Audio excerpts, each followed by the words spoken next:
Assalamualaikum warahmatullahi wabarakatuh. Balik lagi bersama channel saya si Flash Tutor yang membahas tentang seputar kerusakan sepeda motor dan perbaikannya. Oke, di video kali ini saya akan membuat tutorial bagaimana cara mengatasi pompa oli RXS atau Racking tahun 90-an ya teman-teman, yang modelnya seperti keong racun.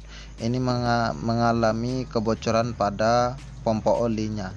Jadi pompa olinya ini bentuknya seperti ini, seperti yang di hadapan saya ini. Itu beda dengan tahun 2000 ke atas. Nah, yang pertama sekali kita akan buka dulu pada bagian selangnya. Nanti setelah itu buka pada bagian baut tumpuan yang ada di bawahnya seperti yang saya buka ini ya teman-teman. Jadi untuk motor RXS atau motor Racking tahun 90 ya teman-teman, sangat sering sekali terjadi kebocoran pada pompa olinya ya teman-teman. Oke teman-teman, jadi untuk pada bagian pompa olinya sudah terbuka. Setelah itu kita akan buka komponen yang ada di pompa olinya yang harus diganti. Nanti akan kelihatan ya teman-teman apa yang akan saya ganti.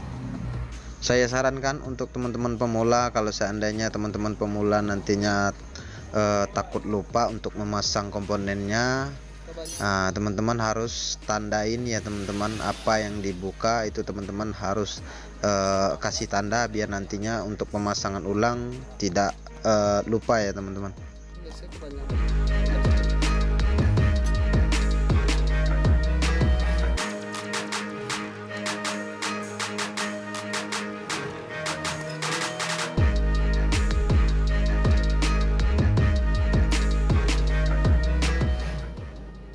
Nah, setelah terbuka untuk pada bagian baut bunga yang empatnya itu ya teman-teman, itu untuk mencabut roda yang ada di dalam pompa olinya ini jangan sampai buyar. Nanti takutnya kalau teman-teman pemula untuk merakit kembali itu sering terjadi kelupaan ya teman-teman untuk memasangnya. Jadi yang akan diganti itu adalah seal yang hitam itu ya teman-teman. Sebelum memasang seal yang barunya, kita perhatikan dulu pada bagian asnya apakah ada yang lecet. Kalau seandainya ada yang lecet, nanti bisa terjadi kebocoran lagi. Jadi untuk pada asnya itu harus diperhatikan ya teman-teman, harus benar-benar tidak lecet. Sebelum melakukan pemasangan seal yang barunya, dibersihkan dulu menggunakan bensin ya teman-teman. Kalau seandainya ada kerak atau noda-noda hitam, itu bisa bersih oleh bensin. Setelah dicuci menggunakan bensin, jangan lupa juga ya teman-teman untuk menyemprot menggunakan angin kompresor supaya keraknya itu bisa bersih kena semprot oleh angin kompresor. Selesai penyemprotan dengan menggunakan angin kompresor, itu teman-teman bisa melakukan pemasangan pada seal yang barunya. Nah, untuk stok seal yang barunya itu tidak ada produksi barang originalnya ya teman-teman kalau di daerah saya. Jadi untuk mencari barang originalnya itu sangat susah sekali. Jadi saya hanya bisa mendapatkan barang KW. Yang penting ini pompa oli bisa diatasi kebocorannya. Nah, kalau untuk seal komplitnya yang saya beli ini, itu hanya satu sealnya yang dipakai ya teman-teman. Jadi seal yang paling besar ukurnya itu yang harus diganti. Setelah itu pada bagian packingnya juga akan saya ganti, karena packing yang lamanya itu sudah robek. Nah, untuk memasang pada bagian sealnya ini tidak perlu teman-teman menggunakan palu ya teman-teman untuk memukulnya. Cukup ditekan dengan menggunakan tangan, dia akan masuk. Kalau memasukkan sealnya itu dengan menggunakan palu, nanti takutnya pada bagian seal yang baru ini bisa robek ya teman-teman. Jadi hindarkan saja menggunakan palu. Pastikan untuk memasang pada bagian sealnya ini benar-benar masuk ke dalam ya teman-teman.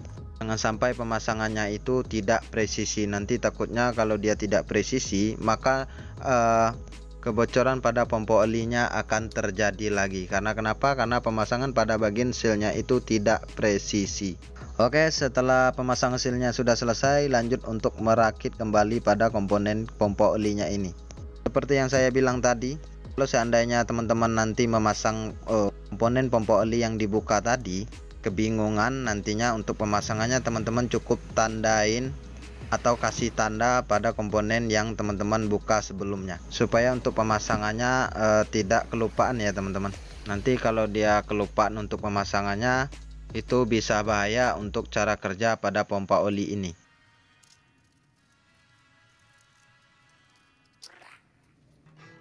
Setelah itu lanjut untuk pemasangan pada packingnya. Untuk pemasangan pada packingnya ini teman-teman harus posisikan pada posisinya ya teman-teman, jangan sampai nanti pemasangan pada packingnya itu tidak pas pada jalurnya, karena untuk packingnya ini jarak tempuh lebar antara baut ke bautnya itu berbeda ya teman-teman. Untuk pemasangan pada packingnya ini, kalau seandainya packing sebelumnya ada yang nempel, teman-teman harus bersihkan dulu supaya nantinya untuk pemasangan pada packing barunya ini bisa fresh ya teman-teman, tidak ada yang mengganjal. Nanti kalau ada yang mengganjal itu bisa terjadi lagi untuk kebocoran pada packing barunya ini. Oke, setelah terpasang seperti ini lanjut untuk memasang pada bagian baut bunganya yang 4 ya teman-teman.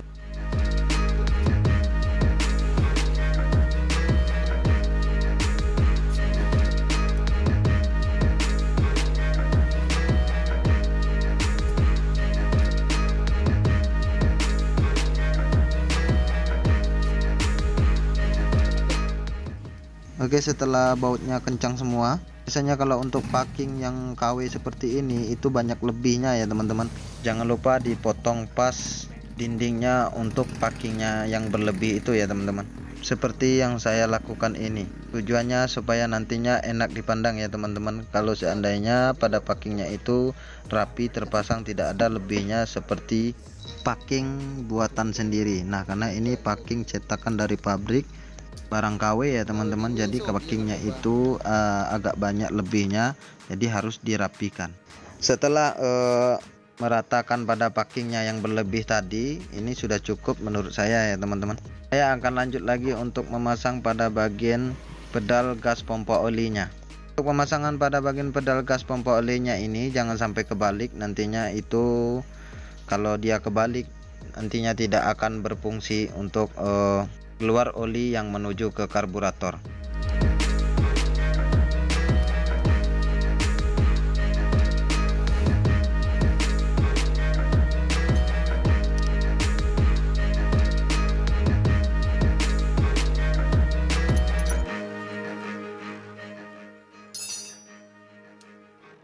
Nah, untuk perakitan semua komponen yang ada di pompa olinya sudah selesai. Ini saya akan lanjut lagi untuk memasang pompa oli ini ke bak mesinnya atau ke bak koplingnya ya teman-teman. Sebelum memasang pompa olinya ini ke posisi dudukannya itu ya teman-teman, biasanya di dasar pada dudukan pompa olinya itu ada packing yang berlebih. Itu harap dibersihkan dulu ya teman-teman. Nanti kalau dia tidak dibersihkan akan mengganjal packing yang nempel di pompa olinya ya teman-teman. Itu bisa juga terjadi kebocoran oli sampingnya melalui packing yang berlebih yang nempel di baknya. Jadi harus dibersihkan dulu.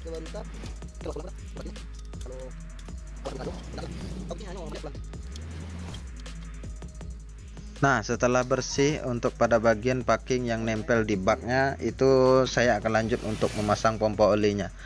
Belum memasang pada bagian pompa olinya, kita kasih lem dulu untuk didudukan packingnya biar mencegah nantinya kebocoran oli samping.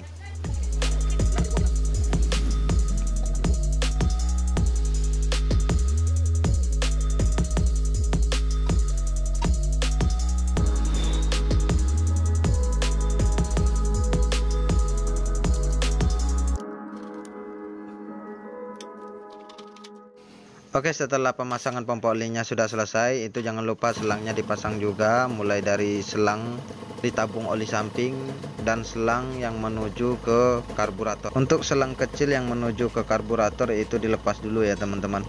Jadi tujuannya untuk melihat oli naik ke karburator apakah dia berfungsi dengan semestinya atau nanti takutnya dia tidak berfungsi ya teman-teman. Setelah dia berfungsi untuk olinya naik ke karburator, itu teman-teman bisa melakukan pemasangan pada selang kecilnya. Setelah itu langkah selanjutnya kita buang angin dulu pada bagian baut bunga yang kecil ini ya teman-teman, dibuka dulu.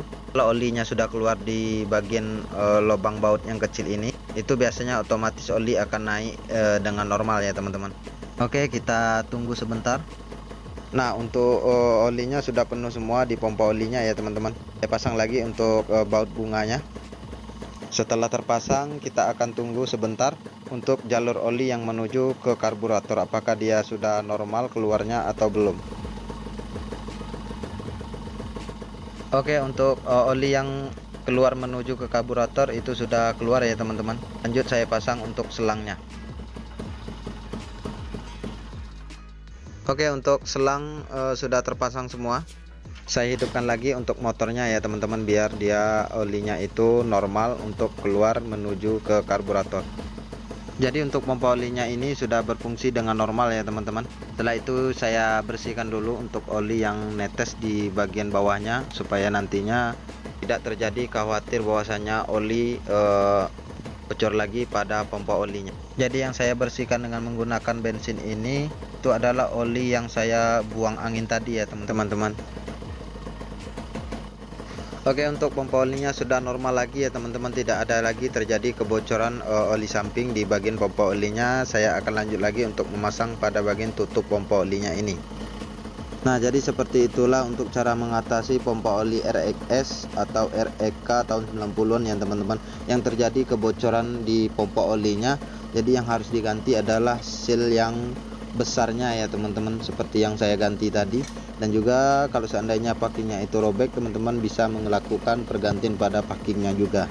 Nah, mungkin sampai di sini saja untuk tutorial saya kali ini. Mudah-mudahan bermanfaat untuk teman-teman semua, apalagi teman-teman pemula.